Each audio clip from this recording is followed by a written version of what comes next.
8:15, the start of a new school year, a great time to really start developing some new healthy habits. And for school-aged children, one of the best things they can do is sleep. Get enough sleep. Dr. Lisa Cottrell is a licensed clinical psychologist and a behavioral sleep specialist at the Sleep Wellness Institute. Good morning to you. Good morning. And Dr. Victor Moreno is a school psychologist with the South Milwaukee School District. Good morning to you. Good morning. This is interesting. We were just talking about this is really a serious problem. When you say that the typical teen needs 9 hours of sleep, and you start to begin how not even close to is that happening, right? That's right. It's not typical for them to get that much sleep.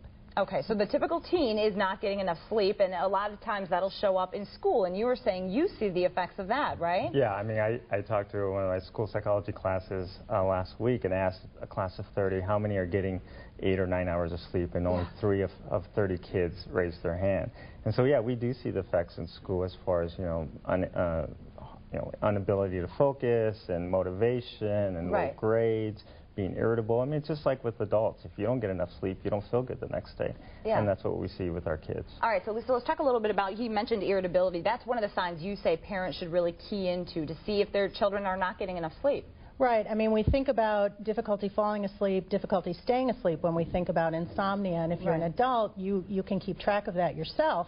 If you're an adult with children, you may not know if your child is sleeping, and it goes undetected. So look for things like irritability during the day, daytime napping, anxiety increasing, impulsivity increasing, maybe depression, and decreases in academic and even physical functioning. Yeah. And Doctor, you were saying this is so different, parents that are watching, because things have really changed in the last 20 years or so. Just think about how teens' lives are different today. You said they're sucking Red Bull in the halls. I mean, that's how they live. Right. I mean, we see a big difference in the school setting. You know, we see kids who are drinking a lot more caffeinated products during the school day at night.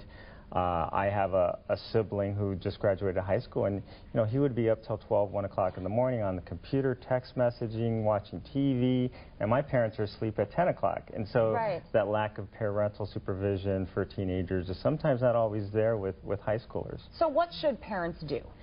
Well, parents really need to draw the line. Yeah. It's really important for sleeping that all of these devices are turned off or taken away at least an hour before bedtime. So cell phones, computers, television, they all emit a wavelength of light that arouses us and keeps us awake, and it takes a while to bring that down. They need to be removed from the children. And I was just asking, so you should never, none of us, adults or teens, fall asleep with the TV on, because it's that blue light? That's right. And so you're not getting the quality of sleep you need? That's exactly right. Your brain wants to be awake when that light is around. All right, very good advice. Very something to think about if your child may be showing up, grades aren't what they should be, or acting out in school. Look at the night activity. Guys, thanks for being here this morning. Very good information.